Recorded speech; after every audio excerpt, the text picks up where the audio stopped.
go from there. Okay.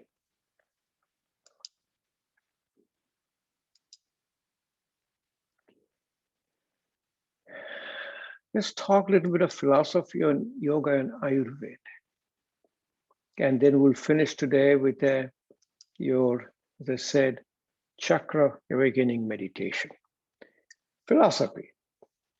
What is the philosophy of yoga? It's going to talk to us. Let's go just slowly, you know all about it, but just I put everything together. So it will be like your book that you can just look at it before you teach a class or if you do practice. The yoga in Western is yoga. If you go to India, you will hear the called yoga. That's a root word. Yoga means union. It's union of your body, mind, and spirit. And it was your oral tradition. And this was from teacher to the student in thousands of years back. And it was put down in a writing, person called Patanjali. That's what it's called, Patanjali Yoga Sutra. And Patanjali is a statue. During my trip a long time back, me and one of my friend, his name is John Kepner. He's a executive director of International Association of Yoga Therapists. He wanted a statue of Patanjali. So I was in a city that they make the stone carvings. So I ordered 2 of them, one for John and one for me. And my one is sitting in the back here. John one is outside in his garden. Oh my God, I have absolutely no idea.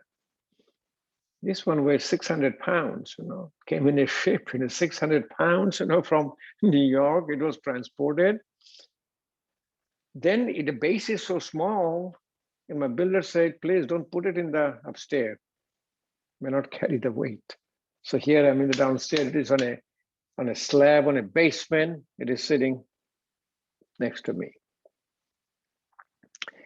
Patanjali, put 4 paths of yoga. First is called a karma yoga.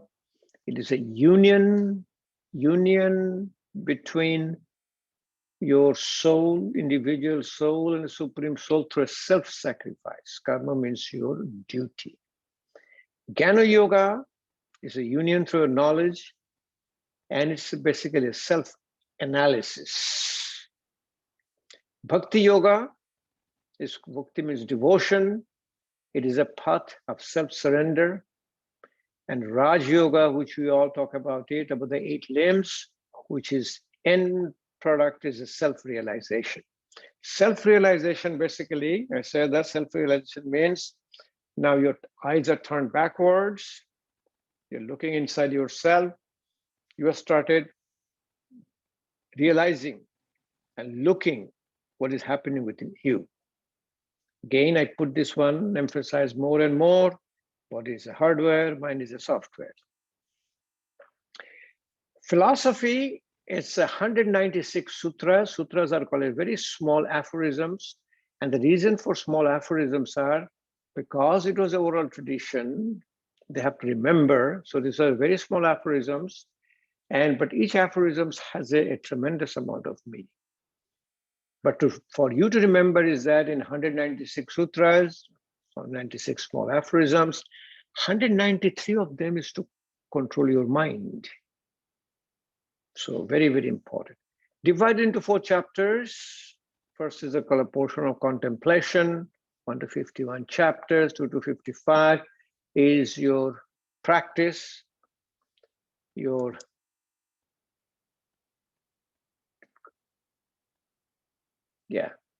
it's called a portion to practice. 3rd chapter is called the portion of accomplishment. 4th is a portion of absoluteness. Every sutra has a meaning. Like the first one is called in the Sanskrit, Atha Yoga Anushandhanam. That means that now the yoga is instructive. Most famous one is called a Chitta Vritti Nirodha. Chitta means your mind. Vritti is a chattering, control. Control the chattering of your mind. Yoga practice controls the chattering of your mind. You slowly enter into meditation. And the famous sutra, the second chapter, is called your Sthiram Sukhamasanam. Sthiram is your stillness. Sukham is the happy. Asana is the pose. So when I'm sitting down, I'm here, I'm still. I don't have this fasciculation. I'm happy. I'm able to sit down. I'm sitting down here for 4 hours, 6 hours, 8 hours. I do change my legs so that I get a balancing in both sides. Practice is called the Ashtanga Yoga. Ashtanga means, Ashta means 8, Ang means limb, 8 limbs of yoga, steps for clean your body and mind and spirit. And you as yoga teacher, generally, I want you to memorize this thing. And if you look at, if anybody has access to yoga journal, you'll see every yoga journal, some yoga teachers are always doing a practice on yam and niyam. Yam is a social restraint, it's a do, don'ts, what you don't want to do. Niyam is the do's, the personal restraint or personal observance. Asana, what we talk about, external and internal alignment. And the sit of the meditation. That means if you stay in asanas for long enough, that you will feel a profound level of relaxation. So for example, if I'm in a triangle pose, in a Trikonasana, if I'm slowly going to go down, and if I stay in the triangle pose, I can close my eyes, I'll do breathing, and that triangle pose is my savasana. It's an interesting concept, but that is what yoga is. You don't need a savasana. If you're doing a relaxation response, you don't need a counter pose.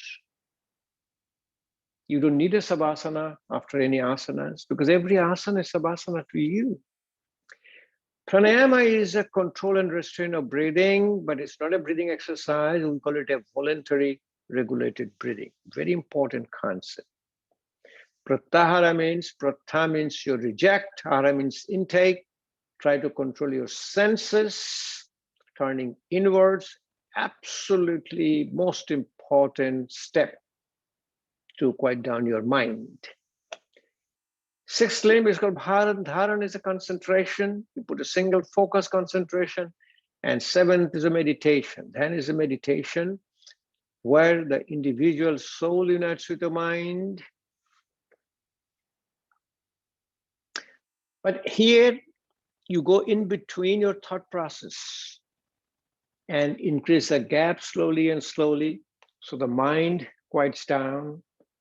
And when you're entering, slowly and slowly, you still have the thought process, but it doesn't do a chattering. So control the chattering of your mind. Eighth one is called Samadhi, which is basically the balance of your body, mind, and spirit. During the practice of yoga, the yoga was infused with the mudras. Mudras are the hand gestures. That's called a neurophysical connector. Bandhas are called the locks, pranic energies. Kriyas are called cleansing your physical body. There are 6 kriyas. One is called a tratak, which is controlling your eye. Nasya, cleansing your nose. Then you call your dhoti. Dhoti is cleansing your stomach. Kapalbhati, very rapidly, is a kriya. Nauli and a basti. Nauli is churning your abdomen side to side, and basti is your enema to clean your colon. So all of them get incorporated and becomes a therapy called yoga therapy. So the first one, the yam, is called a don'ts. Yam means control and restraint. One is called non-violence, ahimsa, sattva, truthfulness. Brahmacharya is the supreme being, is called moderation. Asteo is called non-stealing, or non-attachment. These are all the don'ts, that means social restraint. And remember, by the time you keep on practicing yoga, see, you guys are already eating a very nice, decent meal.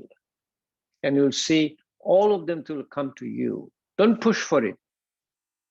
Don't try to be having a non-violence. By the time of keep on doing yoga, you'll see you have a fly inside your house. Instead of killing the fly, you said, fine, this fly won't be here for too long. And do you know if the fly stays inside your house, which is a closed house with the whole air conditioning going on, that fly dies in a day or two. Because that fly has to live outside. And we have no idea how much dirty air we are breathing, all this, your closed house with the air conditioning. Niyam is a personal observance. Socho is called cleanliness of the body and mind. Santosh is a contentment. Tapas is your austerity, or basically is called a conscious to flow to free self-realization. Shraddha is called a self-study. Tapas actually is called a flame. It's a burning of your impurities. And Ishvara Pranidhan is surrender to the divine. And it will come to you slowly and slowly. Asana is a very practice, asana called a seat and a posture. And basically, it's external and internal alignment for better function of the organ. When you're doing this, when you're able to do a headstand, your pressure inside the body, whole body, pressure inside your leg and the head normalizes. You get a tremendous amount of physiological changes, which creates a profound effect in your body and mind. Pranayama, as I said, is a voluntary control and restraint of your prana, the life force, and it is also the voluntary regulated breathing. I have all these numbers and figures. I gave it to you for you to keep it for your future. The fifth limb, Pratyahara, control of senses, is like we call it a control and senses of your senses, 5 senses. It's like a turtle taking your head inside the shell. Dharana is a concentration. The mind, focus, concentration. Cannot do a rope walk unless you have a concentration. Unless your mind is concentrated, putting your feet on this rope. Very, very important. Seventh limb is a meditation. Meditation is accessing the gap or silence between the thoughts. Very important. Meditation is exercise and mindfulness. So I'm cooking, that's my meditation. I'm talking to, that is my meditation. And to see things as they are. There's a lot of ways in meditate, concentrative, mindfulness, movement, visualization. And it is a wonderful, wonderful, your mental feeling when you are always in a state of meditation. Samadhi is the last one, which is called the union of a body, mind, and spirit. And we call it a superconscious state, self-realization, and enlightenment. This is your 8 limbs. Remember the names of 8 limbs. Remember, it should be sort of, you should have it each almost like a embedded and your literally engraved in your brain.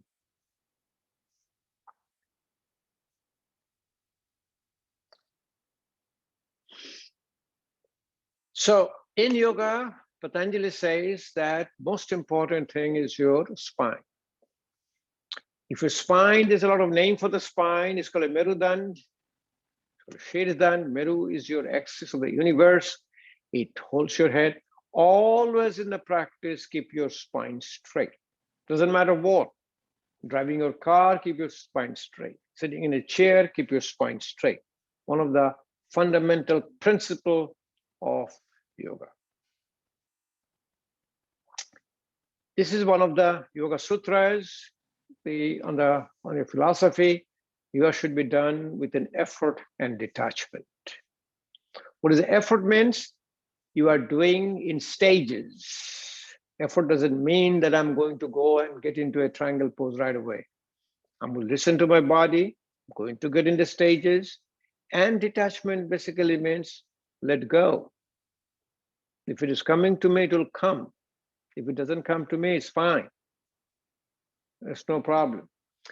When you keep on doing a regular yoga practice, you will see your body shape will change. You know, most of the people who are going to die, the hunchback people. If you see a person 90 years, 100 years young, you'll always see them, the spine is straight. People with the hunchback doesn't live that long. You become very flexible and become very energetic. The reason is energetic is simple chemistry. When oxygen combines with your glucose, it forms called aerobic glycolysis. And aerobic glycolysis produces carbon dioxide, water, because the energy is called ATP, adenosine triphosphate. If you don't have enough oxygen, it produces then lactic acid, pyruvic acid, which were really the most harmful substance in our body. A pranayama increases oxygen. It removes all the carbon dioxide sitting in the lung. We call it a voluntary removal of the toxins. It exercises our internal organs. When you do the Kapalbhati pranayama, it exercises my internal organs. And it also quiets down my mind.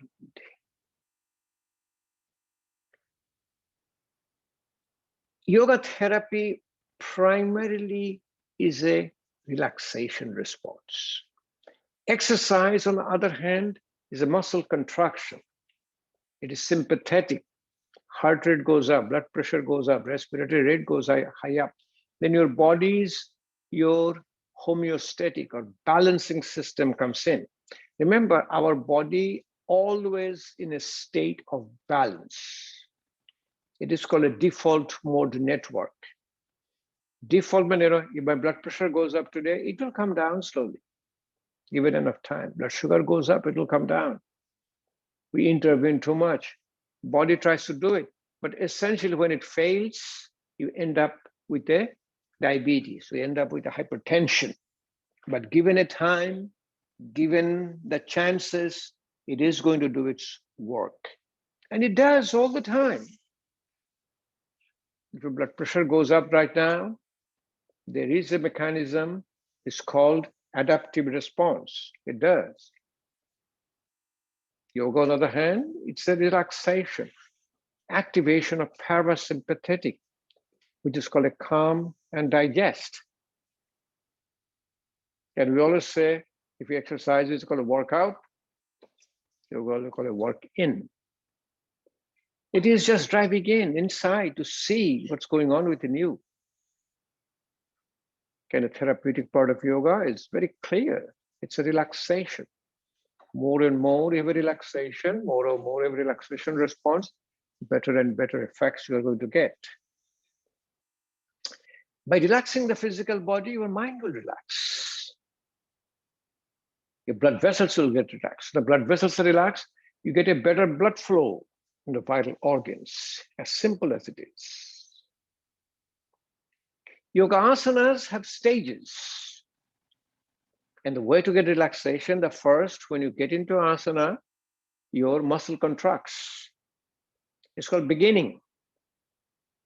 But if you stay in the posture a little longer, I don't know what is a long means. It will be 60 seconds, could be 90 seconds, could be a minute or 2 minutes for you. You'll see muscle will start to relax. Before it relaxes, it's called a fasciculation. It causes a little twitching. Then it goes away. It is called stability, sthiti. Then it got a profound relaxation, which is called surrender. So if you bring those stages one step at a time, as I said, you have to remember this word all the time. In stages, impossible become possible. Yogic breathing, exhalation first, effortless inhalation, and exhalation longer than inhalation. Practice with your eyes closed. The moment you close your eyes, you enter into a state of controlling your five senses. Your vision is the most strongest signal of your five senses. Focus on the third eye. It's a very wonderful experience. So what are the ages of asanas when you're practicing, especially when you're teaching? When your students will do, no pain, but comfortable discomfort. Somebody says, I'm having a little pain, you back off. I cannot do it. What you're asking me to do is okay. It is today. Tomorrow you will do it. Stability, called sthiti. So if you're in a pose, and you will see, especially you will see more, you see what asanas. Oh, if you do a say boat pose, nokasana, you'll see your body is trembling like this. Keep on doing it slowly and slowly. It goes down. And most important part of a good yoga therapy, yoga practice is effortless breathing. That in that pose, your breathing has to be effortless. People ask me all the time, when do I hold the breath? When is I breathe in or breathe? Yeah, one way to remember is very simple. If you're working on a muscle, muscle will need oxygen to work. So if I take a little bit of a 5 pounds or 10 pounds weight, and if I do a little bit of a biceps curl, think about what I'm doing. I'm breathing out first, taking a deep breath in.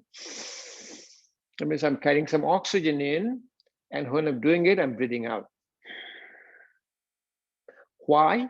Because when the muscle is contracting, it will need oxygen. Breathe in, breathe out. Same thing will be if I do a try to breathe in, breathe out. If I do it from the front way, breathe in and breathe out. So if you keep back of your mind that before the muscle works, you have to breathe in, it's fine. But if you keep on the other hand mind that I'm going to have a breathing out longer than breathing in,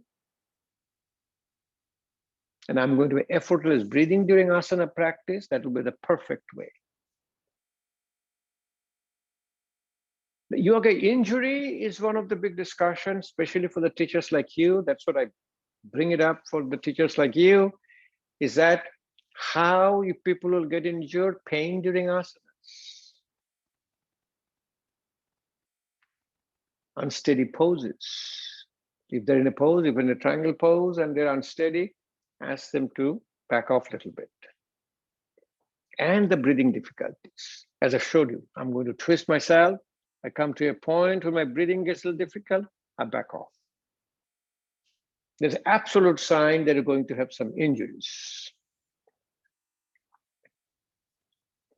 Most of the time, injuries will take place very little on your own if you pay attention to your body. If you don't pay attention, it will happen. And most of the time, we as a human being, we don't pay any attention for one reason. If one is good, 10 is better. I want to push myself. I want to go for challenges. I just got a message from a lady. She's doing 108 sun salutation daily. Nothing wrong. She said, I'm 60. I'm very functional. but I have blah, blah, blah, blah, all this stuff. I'm taking this medication, that medication. I have this glaucoma, my pressure is high. And when I do it, I feel very uncomfortable. But I still want to do 108 sun salutation. So what will be your answer to her? Your answer to her will be very simple. Listen to your body's signal. Slow down. Slow down. And then if you continue in the slow down mode, you will see it will get better and better. Yes, I'm doing a treadmill. I'm doing a treadmill, 4 miles an hour, 15% grade. I'm fine. My breathing is totally effortless. But now I had some ailment. I'm diagnosed to have, so maybe I have arthritis, diabetes, whatever. I mean, I cannot do it. It's okay. Do it now when you can. You can do 2.5 miles an hour, 5% gradient, fine. Continue for a while. You will develop the neuroplasticity, you will be able to bring it up in stages. You have to push yourself. But most of the injuries takes place assistance by another person. Somebody is going to try and going to adjust you. And another one is very, very common is using the yogic props and straps and these things totally takes out your mind. Oh, I have a prop, I can go all the way down. Be careful, be careful. I have this strap, I can push it with the strap all the way high up here. No, you put the strap, just keep it here, strap. Strap is just helping you a little bit. And slowly, one step at a time, you do it. Remember this as a yoga teacher. A few precautions, instead of back pain, you do. Don't do any unsupported back bend. If you do forward bend, you like not to do too much forward bend, but you can do a supported forward bend. Supported forward bend, you can put your hands on your knees, or you can put your head supported forward bend, like you have say maybe a countertop or a table, or you have a bench. Support your head and do forward bend. Supported forward bend is very good for people who has a acute back pain.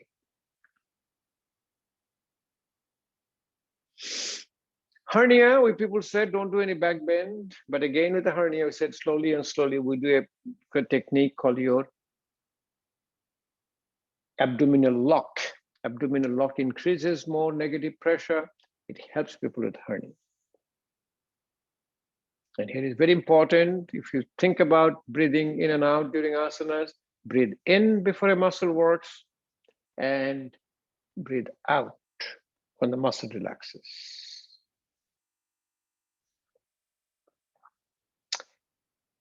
So let's talk a little bit about philosophy of Ayurveda, because that is very important. Or maybe I'll stop and see if you have any question. Why don't you do that? Let's see if you have, because that's a very, very important area for yoga injuries, yoga protection, and what as a yoga teachers you are going to practice. Any comments, any questions on that?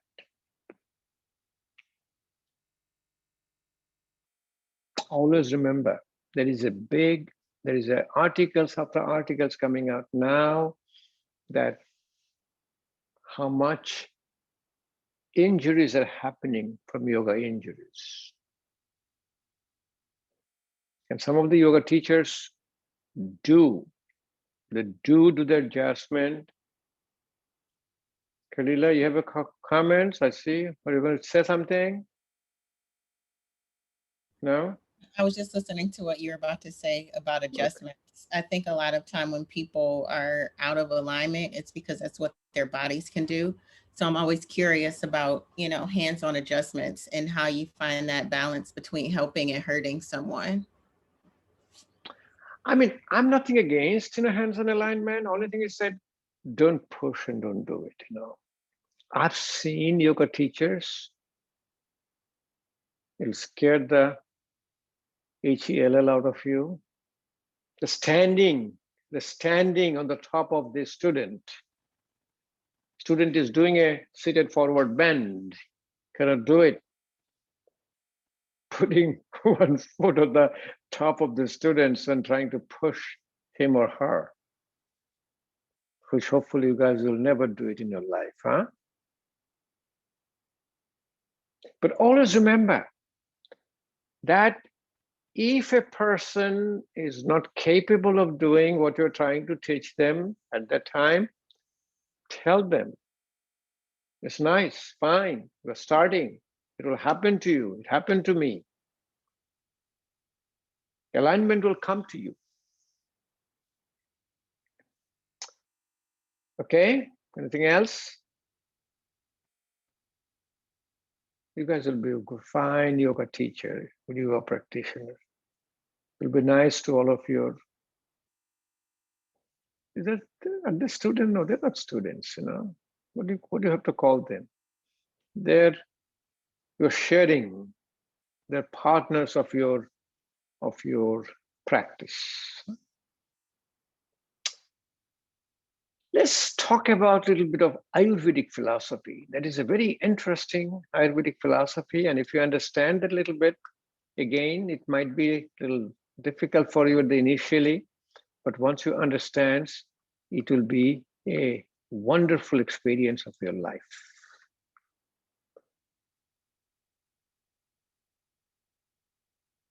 Did you do philosophy of yoga again?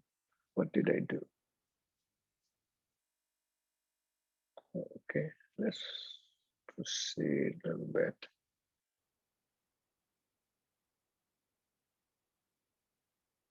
Okay. Philosophy of Ayurvedic medicine, as I said, I was first, a long time back, it was in Chicago Surgical Science Museum. And I saw this picture and it says Ayurveda. Even I'm from the Indian subcontinent, but when we went to school, it was a British India. We went to the English speaking school. I came here very young in this country. I'm totally Western trained. I have to relearn myself in India. I was very interested, who is this person? His name is called Shushruth. And he's doing some surgery about 4,000 years back. This is a fellow, his name is called Charaka. He wrote a book called Charaka Samhita. Samhita is a collection of books. And today, even in West, he's regarded as a father of medicine. Actually, Shushruth, who is there, he's called a father of plastic surgery. And I'll tell you why. Charaka wrote the book, the first internal medicine book. And as a physician, was really fascinated all the work he has done. Ayurveda is around, that's 5,000 years old, continuously practicing medicine. And as I said, always say, the law of gravity has been described by Newton or a theory of relativity by Einstein, but this is applicable for everybody. Even this Ayurvedic philosophy has started in India. It is applicable for people here because it is a balance between a macrocosm and microcosm. Whatever macrocosm you have, in fact, even in the United States, look at this, such a vast country. If you're living in say, a dry area, if you're living in Phoenix, Arizona, very dry is very butter, but it's very rough. You'll be adjusting yourself with all the practices of kapha.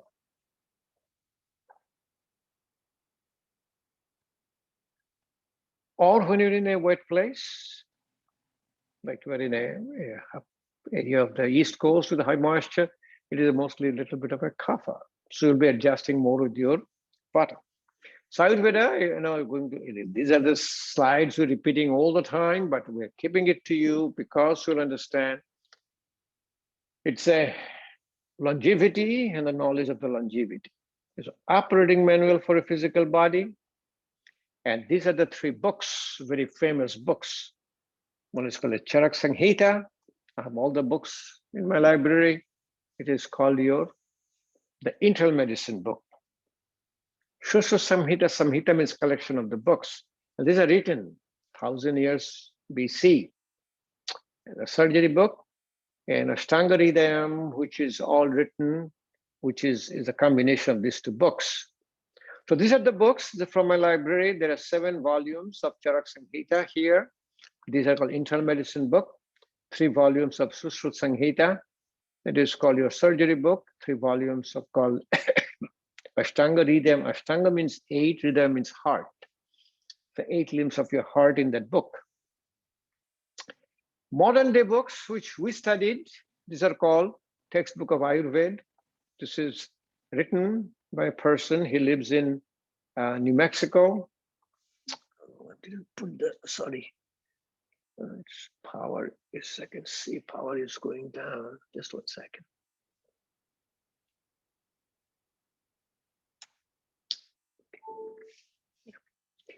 The name is Dr. called Vasant Lad, LAD, and these are the books which he read when we finished our Ayurvedic course. I'm a certified, actually, Ayurvedic practitioner.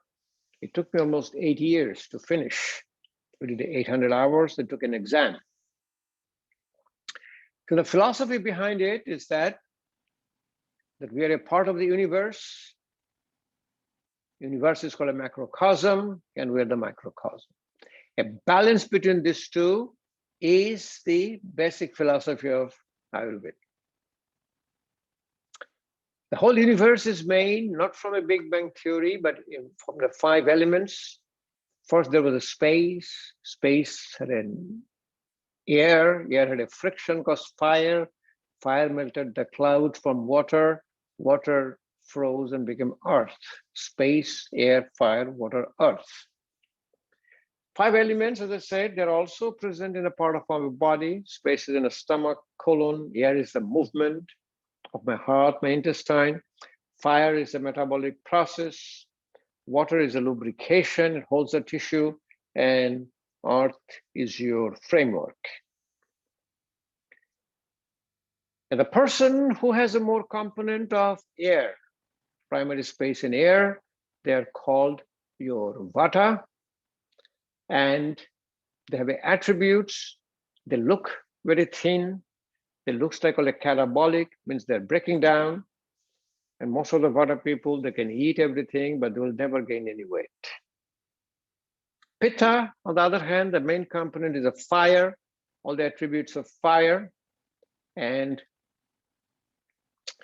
the word pitta, actually ta comes from the meaning of the word called fire, and same as with the vata. The va means your vehicle, it's moving. And kapha is the main component of water. Ka means water, and it is the psychophysical body type. So if you look at a body, vata people are thin. Vata people are called ectomorphic. Pitta are moderate. They're called mesomorphic. And kapha is well-rounded body. So the things you talk about, that the person is overweight, the person is heavy, it's not the heavy and the overweight. You have to see the shape and to the body type. Kapha people always look like they're heavy and they're overweight. When you compare them, these are the 3 body structures. Looking at the body, you will know what is their doshas. Now you're talking. Remember I told you by looking at somebody, you will know the doshas. Now you look at the doshas. So I just give you a sketch. Vata people are very thin, very tall. Pitta is medium built. Kapha is well-rounded. So if you say baby, the baby is a kapha. Middle age is a pitta. Senior people like us, we are in the vata stage of our life. If you look at the eyes looks different. This is a vata eye, pitta eye, and a kapha eye. So now today you start looking at the eyes, you will know what are the body types eyes. A nose. Vata is a little crooked nose. This is vata nose. Pitta is a very sharp pitta nose, and sometimes a little bit of a reddish. And kapha is a very broad spread your nose. You will see a lot more people with your South American descent, African descent. They will have a kapha type of nose. There's a quiz called Dosha Quiz. As I think Lee was saying, that if you take a quiz, you know your doshas, but then take the quiz again, the dosha will change. Because it changes based on epigenetics. So these are the questions. You can always Google it, find the quizzes, and then you can look at where you are. But be sure, Google is very good, but Google has also had a lot of, we call it a junk and trash in it. So go for the right appropriate site. Ayurvedic Institute Albuquerque, New Mexico. Go to Ayurvedic Institute on their website. Anything you want to know about Ayurveda, it's all there. Two words, very important words, one called Prakriti and Vikriti.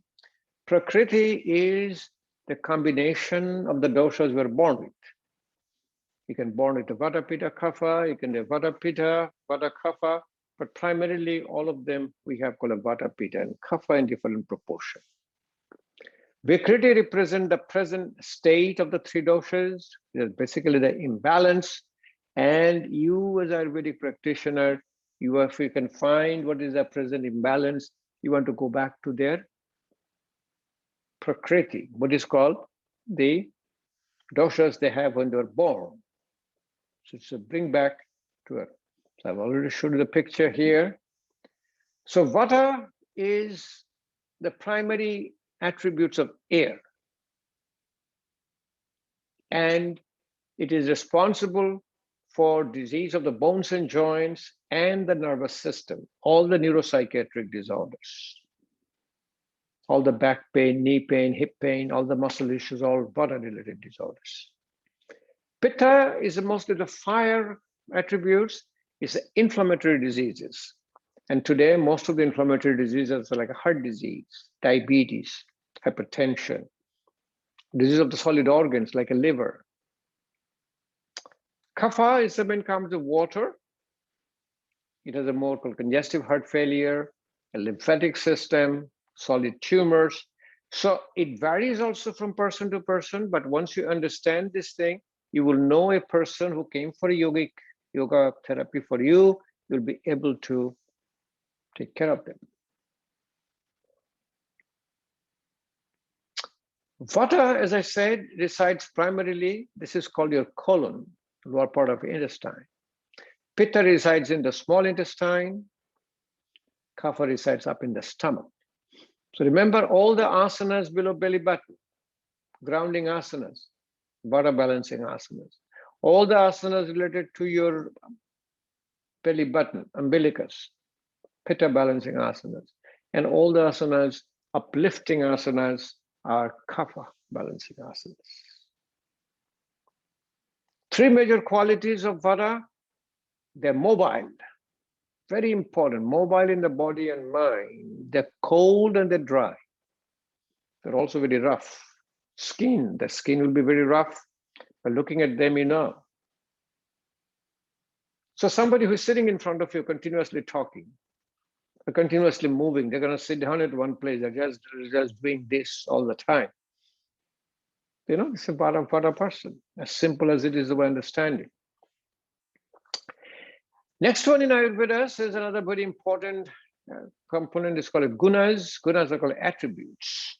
There are 20 attributes, and the pair attributes Ayurveda puts down, and they are paired. It's called a subtle growth, soft, hard, slow, sharp, static, mobile. So you may not understand all these thing qualities now, but more and more you can study yourself. Even if you look inside yourself, see what is subtle means. A subtle twitch, subtlety in your mind. What is slow means. And those are the qualities you will see. These are all paired qualities. Ayurveda describes 20 qualities which guides and governs all the three doshas. Vata will be very mobile, dry, rough, and cold. Pitta will be hot, sharp, a little bit of liquid and mobile, and Kapha will be a dull, static, cold, dense, gross. So all these things needs to be balanced. So I gave you a whole chart of understanding. If you could sit down and read it sometime or to keep it subtle. Subtle in the mind is a subtle anxiety, subtle fear, a muscle twitching, cold hands, cold feet. Vata will always feel cold. If there's a two-person in the house, one is a Vata and a Pitta, you will be see the turning the thermistor. Vata is going to turn the thermistor high up and Pitta is going to turn the thermistor down. Many a time I said the fun thing is that, yes, when you have a little bit of argument, and the spouses will be argument, or somebody's arguing, you say, no, no, honey, it's not you, it's your pitta who is doing it. So you will get to know about this thing more and more rough, like a rough skin, rough hands, crackling of the joints of the rough. Pitta has the same qualities as the sharp, hot, light, sharp nose, sharp eyes, sharp, it's good digestion, sharp memories, hot, it's digestive fire, very strong appetite, high body temperature. They always feel hot, You'll see somebody always feeling hot, but always feeling cold. Kapha is very soft. It's slow. Kapha is static, heavy bones, overweight, grounded, deep, heavy voice. Very interesting. Somebody has a deep, heavy voice. That's the attributes of your kapha. So again, what I'm trying to say, once you understand all this stuff, we're looking at the person you know, what is their attribute going to be? Same way, what is hard, what is liquid, what is gross, you would understand it. This is very important that vata and pitta have the same one common attribute, but vata is dry, so it gets balanced by oily food, everything, whatever think about oily, it will balance your vata. Pitta is hot, so pitta will get balanced with the cooling. Kapha is heavy, kapha will get balanced with light. Opposing, always think about, Ayurveda says you get attracted by your laws of attraction. But the treatment is your balancing law of opposite. So here it is, I put it down for you. Law of attraction is the basic attributes of tridosha, and law of opposite is the practice to balance all the attributes. Next one, Ayurveda talks about your tissues. There are 7 tissues, and which are a part of your digestion. Like when you have like food, whatever you ate today, it's converting into by process of the 7 tissues. First one is called a plasma, called a rasha dhatu. It's called a dhatu, is called a tissue. Red blood cell, muscle tissue, mamsa dhatu, metal fat tissue, bones, cartilage, nervous tissue, and reproductive tissue.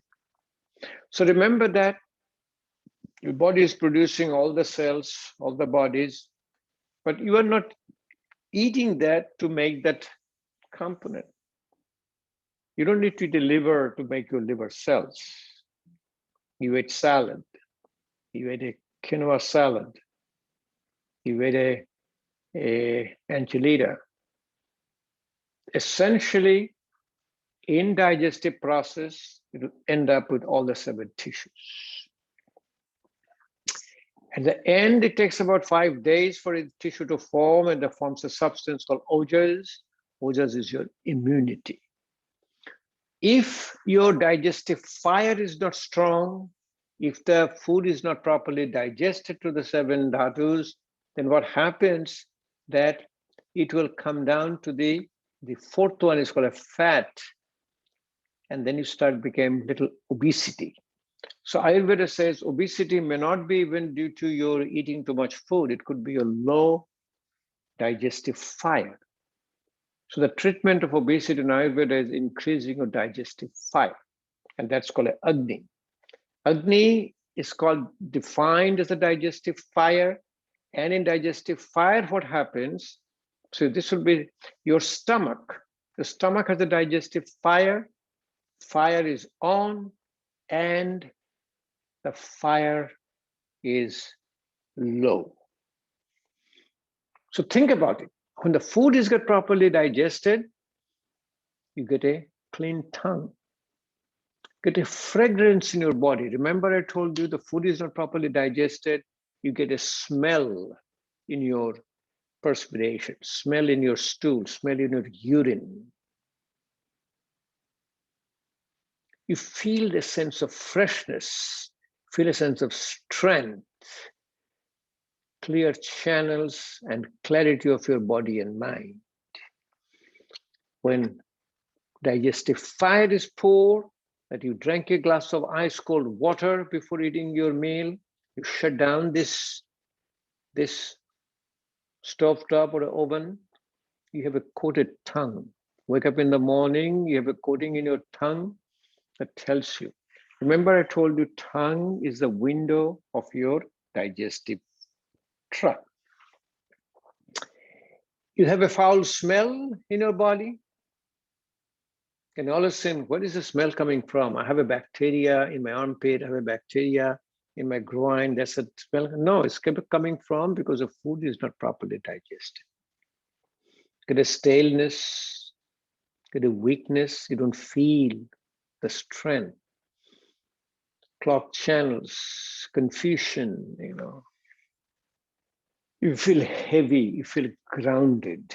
So worst possible symptoms you can have when your digestive fire is weak. Channels are called Sutamsi or nadis. Sutamsi are basically the channel through which your life force prana moves. When the prana moves through your channel, and these are all the channel based on your prana, then the channels for the water, channels for the food, but primary channel is the channel to move your prana to keep you healthy. Other terms, prana, teja, and ojas, as I said, prana is your cellular communication. It is a subtle energy which keeps you awake, alert, and alive. And the breath is the carrier of the prana. Breath is not the prana. Tejas is your Agni, the digestive fire. It's also called the glow around you. It is cellular intelligence. And Ojas is called your cellular immunity. And it's very important, after the food is properly digested, it converts into your Ojas. Perfect health is a balance, prana, teja, and ojas. We call it prana is flowing, teja is glowing, oja is building. If you keep on doing a practice of yoga, you will see people will come and tell you, you look like you are glowing. You have a aura around your face. You look younger. You look vibrant when you have a regular practice of yoga. Diet in Ayurveda is very simple. Ayurveda says that food as a medicine. It says if the diet is wrong, then medicine are of no use. Medicine doesn't work if your diet is not right. But if the diet is right, then medicines are of no need. Food as a medicine is Ayurveda. The diet in Ayurveda is something which will prevent disease and enhance your spiritual life. When the food is pure, mind is pure. Food has to be pure, fresh, organic, and seasonal. And we see it all the time. When you have a proper digestion, you will see you have appropriate signs which you'll be looking for. Appropriate hunger and thirst. You will be hungry after 3-4 hours of your main meal. If the food is not properly digested, and if you have a high incidence of insulin, you'll be feeling hungry throughout the whole day. Clear belch. Even if you belch anytime, there will be no smell. It will be very clear. Enthusiasm, lightness in the body and mind. This is absolutely important. Eat a food, you feel dull, you feel grounded, you feel heavy. that food was not part of your body. No smell in your malas, called excreta, in your sweat, urine or stool, absolutely important sign. Popular. And normal natural urges. So a lot of natural urges, and the pillar of health, strong digestion, regular elimination, and a good night's sleep. Food we talked about. This is very important for all of you to understand.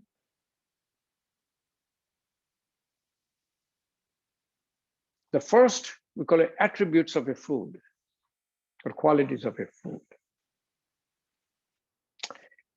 First quality is called your taste. It's called a rasa. There are 6 tastes, which is the 2 tastes are not in the way. Astringent. Astringent, put something in the mouth, mouth contracts. Bitter. Pungent. Salty, sour, sweet. 6 tastes in a food. Then the food has called a potency, called a virya. It's called energy. Food is heating and cooling. There are 2 other qualities which are initially very hard to understand.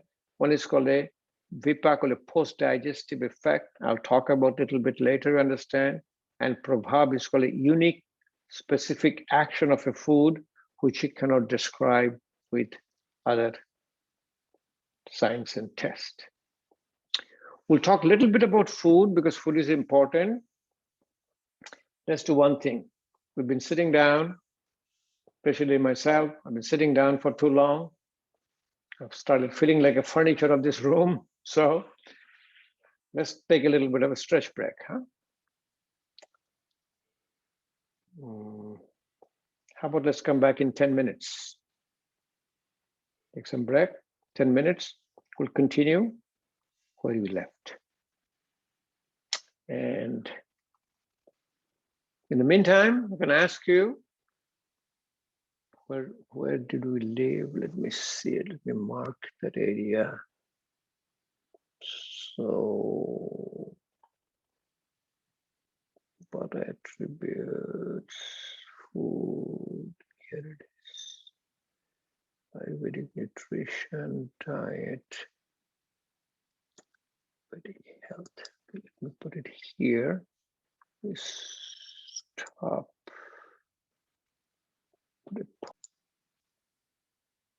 So it goes through the monthly menstrual period. For the men, when the man has a very high pitta disorder, Ayurveda says that go ahead and give some blood. You can donate some blood, and you can donate. But there is one practice Ayurveda does, which probably you don't want to hear, but it's also done here for some other condition. I don't know if you heard about it or not. It's called a leech therapy. They'll put you a leech to get the blood out from you. In this country, plastic surgeons are using it.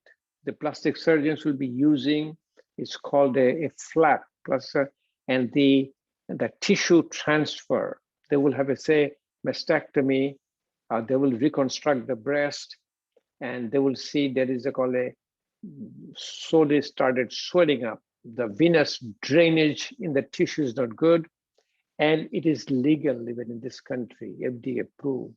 Put a leech over there, and leech for the body size, they will suck out about, I don't know exactly the number, maybe 15, 20 times the body.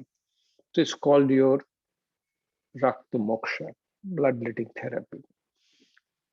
So Panchakarma is available almost every Ayurveda center. Here we have in Portsmouth, the septic space. Septic space has what Melinda was saying, called Shirodhara, the one oil putting in your third eye. They have a oil massage.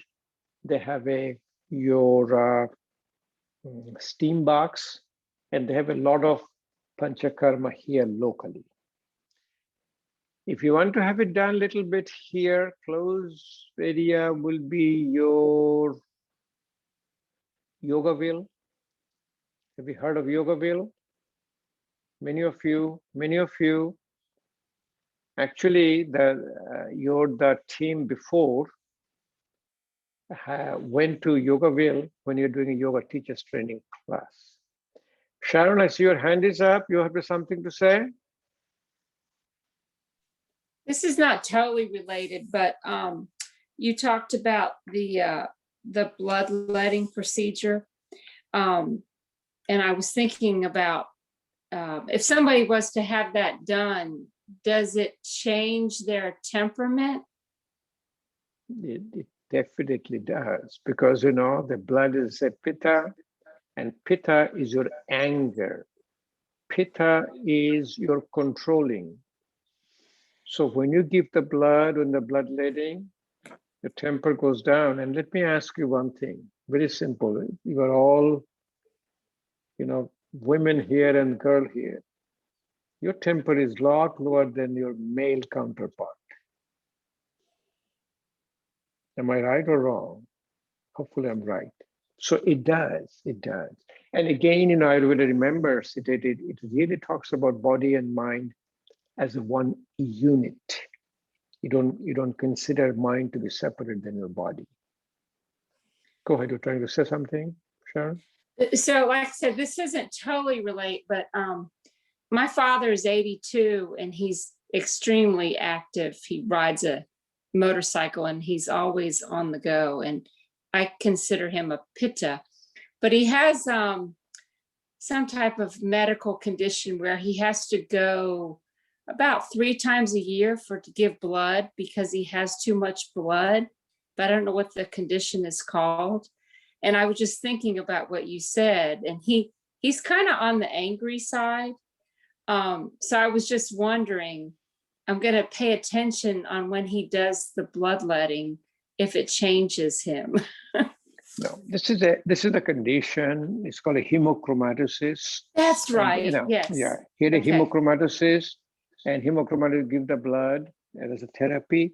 But even in this country, especially the natives are always using a bloodletting, or even our modern medicine. I will say about 100 years back, maybe not 100, maybe even less than 100 years back, they used to do a bloodletting for everything. You have a fever, you know, it says too much blood is causing fever, you give some blood, you know. So, you know, yes, bloodletting was a very common practice, even in our modern medicine before we knew about this stuff. And bloodletting is going on still in all over your traditional system of healing. It'll be a good observation, and keep us posted, you know, what you see. So in whole practice of Ayurveda, it is so interesting, and Ayurveda and yoga comes from the same root, and you will see every yoga center now, every yoga center has a Ayurveda. So if you're in the path of yoga, and when the time comes, I like you to visit, at least visit. Place, it's called a Kripalu, Kripa, Kripalu, Palu. Google it, Kripalu. It is in between Boston and Albany. It's about 2 hours west of Boston, hour east of Albany. The biggest and largest yoga center in this country. It houses almost 600 people. It also have their own school of Ayurveda, and a lot of yoga teachers training courses takes place. Before pandemic, this place was completely full all the time. Next one is a center just a little south of Albany, upstate New York. It's called Omega Institute. These are all in the East Coast. People all talks about yoga in the West Coast, but the good yoga centers are all in the East Coast. Omega Institute. Nice place for you to visit and see. And it's nice for you to go and spend 2, 3, 4 days and to get a yoga classes, yoga session, Ayurvedic therapy. One in Poconos, little north of your, I'll say Philadelphia, place called Himalayan Institute. It's like totally like what's called an ashram. Ashram means you have your own place, you stay there and you have the really home cooked meal and do the yoga every day. And it's called Himalayan Institute. And these are all very interesting things. These are all the remote places up in either a mountain or inside like a forest environment. So wonderful what you go experience. Then close to our home is a place called Yogaville. Yogaville is little south of your Charlottesville. And Yogaville has been there for a long, long time. And before actually a Zenya Yoga Academy, all the students, they used to have a trip to Yogaville during their yoga teachers training classes. So we have done enough. We have done a lot of damage control. I had no idea that I will be losing the Zoom connection for an hour or two. Anyway, you guys did yourself your practice, your teaching, self-teaching. So if you don't have any further, if you have any more comments, if you have any more questions, you can share. Otherwise, we'll like to do a little bit of a little nice chakra awakening meditation to have a little bit of a. Anybody has any chakra awakening meditation before? No. Okay, somebody's asking me something. Make a comment. How you spell what? Yoga village. Yogaville, YOGAVILLE. Yogaville. It's called Buckingham County. Buckingham County is south of Charlottesville, about an hour south of Charlottesville. In this area from your place will take about 3 hours, 3 or 3.5 hours. I've been there many times and I've been the teacher. I have taught a lot of courses over there. And I'm in the teaching list. Wonderful place. And actually there's a physician there who's in charge. Her name is Sandra McClanahan. She goes by the name Amrita. She takes care of all the yoga and Ayurveda over there. Thank you. Anything else? Any of you had any teaching of chakras before?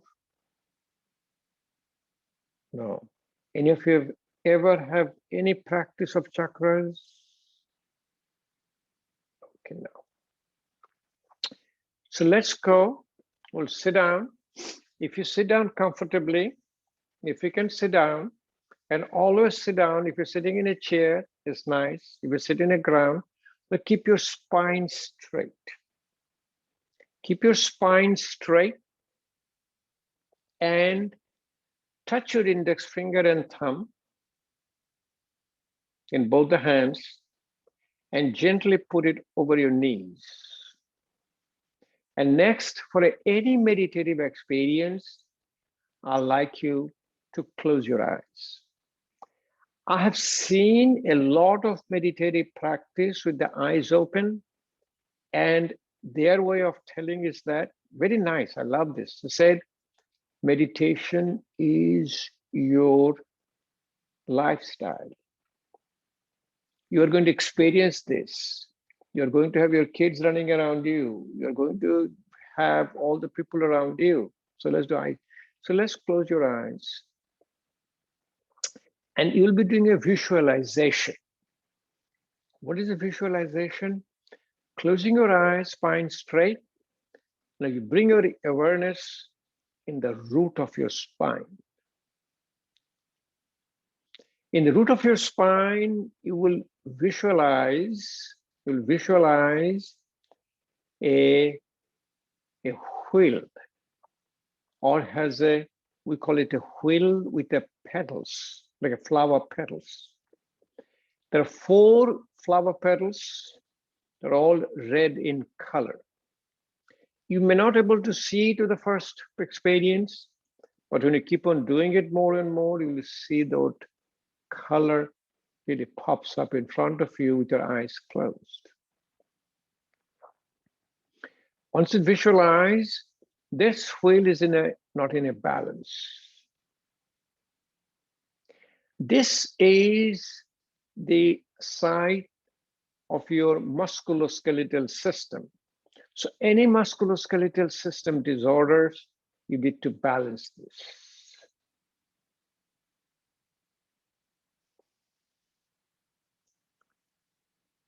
And the function of this chakra is a power. So you have, we call it an animal instinct. Our animal instinct is your power, procreation.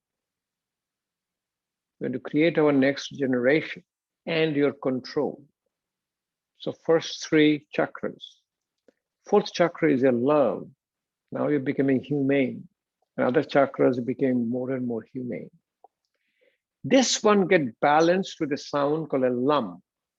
So I'm going to do the sound, and if you want to share with me, it's fine with me, or you can do it in silence, up to you. I hope all of you are hearing it. So I'll be doing it. I breathe out first. Take a deep breath in.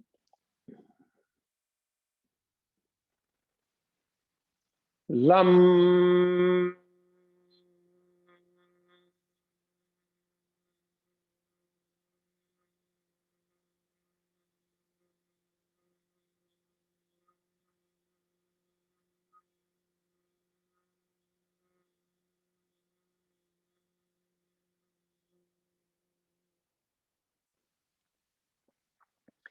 Bring your awareness between belly button and the root of the spine. Visualize.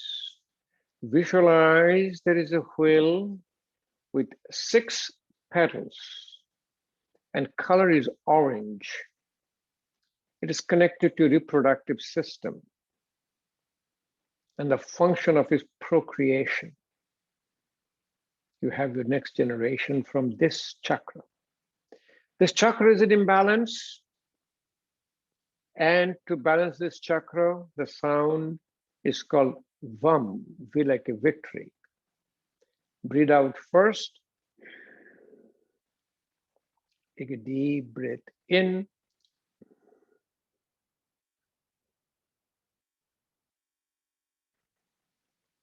Vam.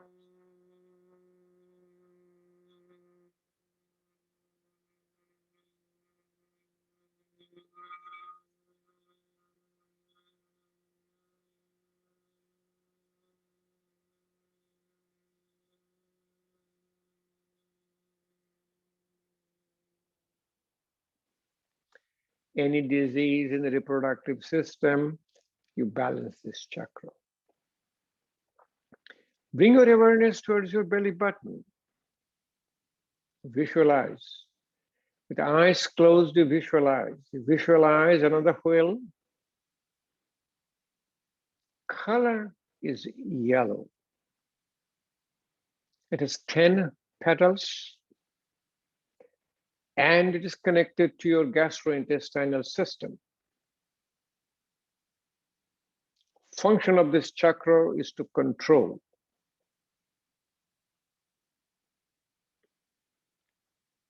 And to balance this, all the functional gastrointestinal disorders like irritable bowel syndrome, gastroesophageal reflux, you balance this chakra. The sound is rum, R like a Robert. Breathe out first.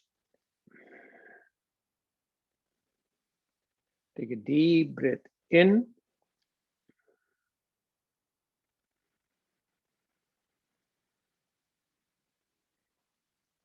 Rum.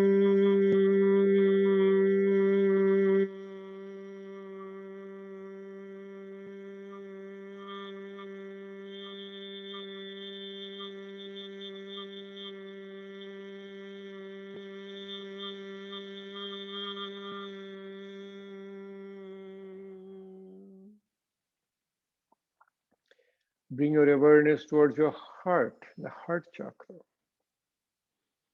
Color is green. It has 12 petals, 12 sides, connected to your cardiovascular system. Its function is love, L-O-V-E, love, very important chakra. Any cardiovascular disease, you balance this chakra. The sound to balance this chakra is called yam. Why like yellow, yam. Breathe out first.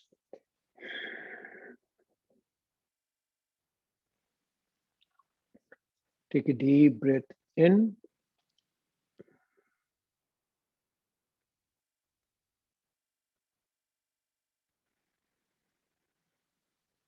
Yum.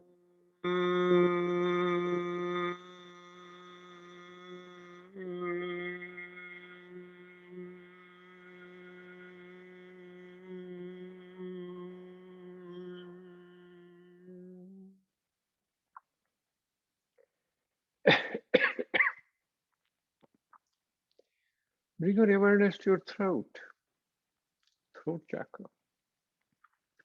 As I said, just to interrupt you, I'm having a saliva in my mouth, a sign of parasympathetic activation. My fingers are getting, I can feel like it is getting a little bit of sensations are going down a little bit. Bring your awareness to your throat chakra. Color is blue. 16 petals connected to respiratory system. Function is a communication, and will balance it in a respiratory disorder. Sound to balance the chakra is a hum, H like a Harry. So breathe out first.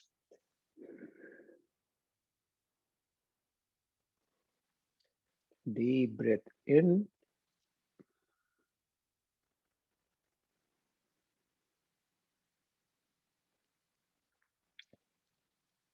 Hum.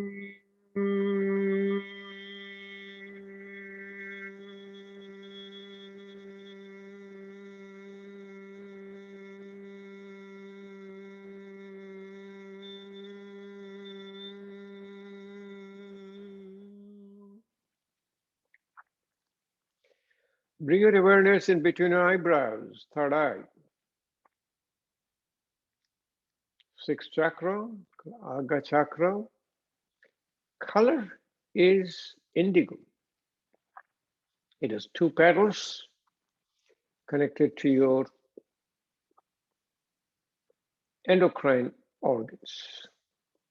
A problem in thyroid gland, parathyroid gland, you balance this chakra. Sound to balance the chakra is called a sham, S-H, sham. Breathe out first.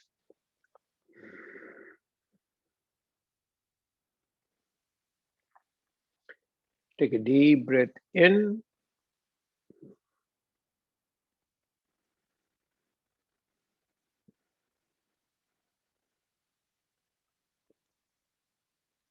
Sham.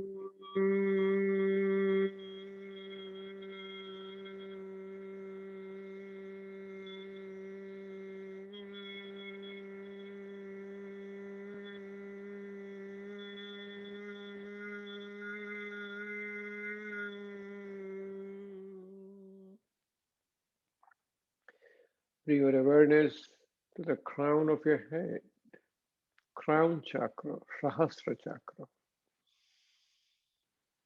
Color is violet. There's 1,000 petals connected to your nervous system, and its function is bliss. Sound to balance the chakra is Om. In yogic tradition, Om has 3 components: A-U-M, A-U-Ma. A comes from the lower part of the lung. U comes from the middle part of the lung. Ma comes from the upper part of the lung. Breathe out first.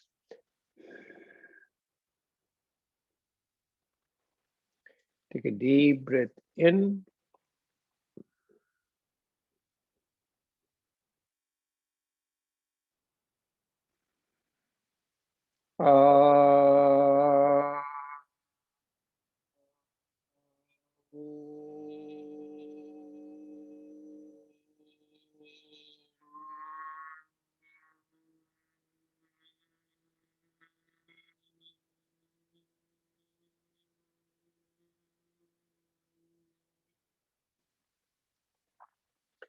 Slowly bring your hands in front of you. Touch your little finger and thumb. Separate your ring finger, middle finger, index finger. This is called a lotus mudra, Padma mudra. It connects your body, mind, and spirit. Heart is the site of your soul. Bring this lotus mudra close to your heart. Keep it here. And just visualize that you are well. You have a well-being. Well-being is consciously keeping your physical, mental, and spiritual wellness in balance. Consciously, you activate your natural healing power within you. All these meditation practices, all the yoga practices primarily does a healing of your body, mind, and spirit. Slowly bring your hands close to in front of your heart. This is called a heart chakra. Then do pumping and cupping. Keep rubbing your hands. Keep rubbing your hands. When you feel the warmth in your hands, if you're wearing glasses, remove your glasses and slowly put that hand like a cup over your eyes. Let the eyes take all the heat from your hand. Let the eyes get relaxed slowly. Massage your forehead. Massage your eyes. Massage your face.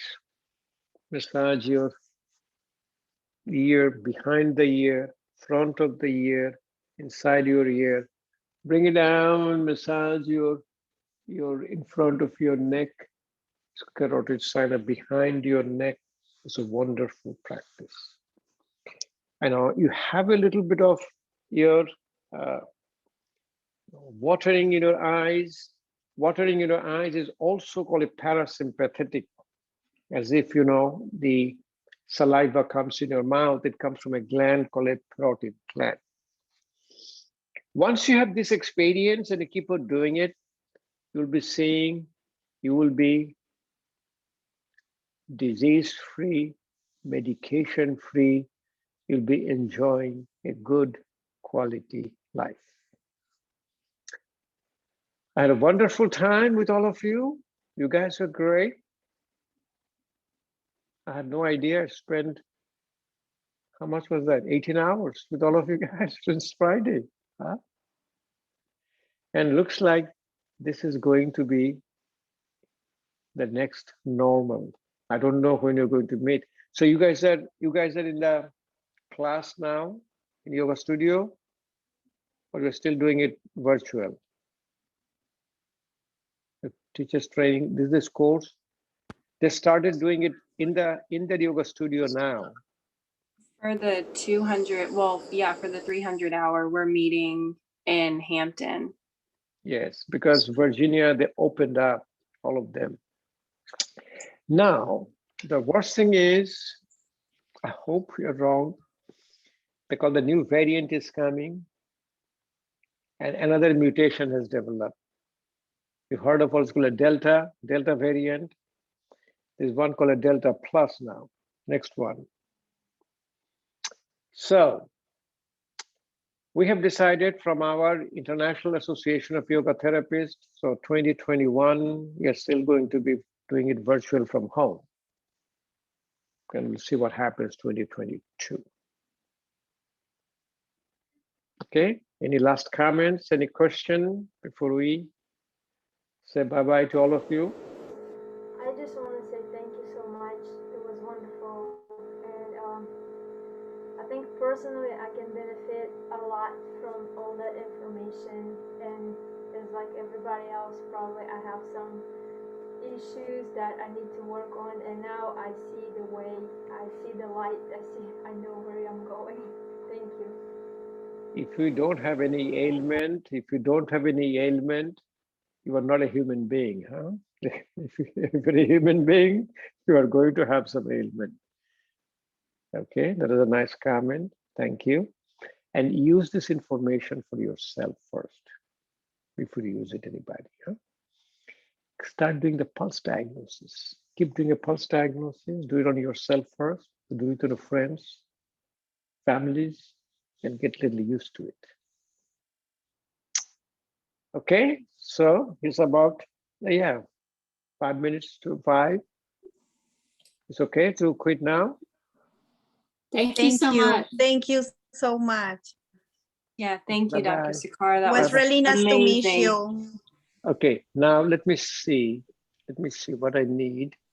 You have my email address. Yes. Okay. You got Yes. the email? You have my email address. If not, I send it to you. I digged out Melinda's email. I don't have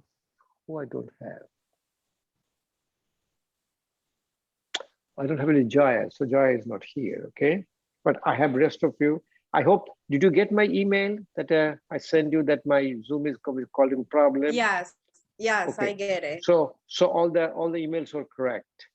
And I have the Yes. color. Okay, so I'll keep them in my file. If you have any question, anything, please send me email, or underneath every slide bottom, you have my cell phone number, email address, and my website. So everything is public. You can even send me a text and call me. Okay? Thank Bye-bye. you. Thank you so Bye-bye. much. Bye, Okay. everybody. Thank you. Hopefully to hear from you soon with Bye. the questions.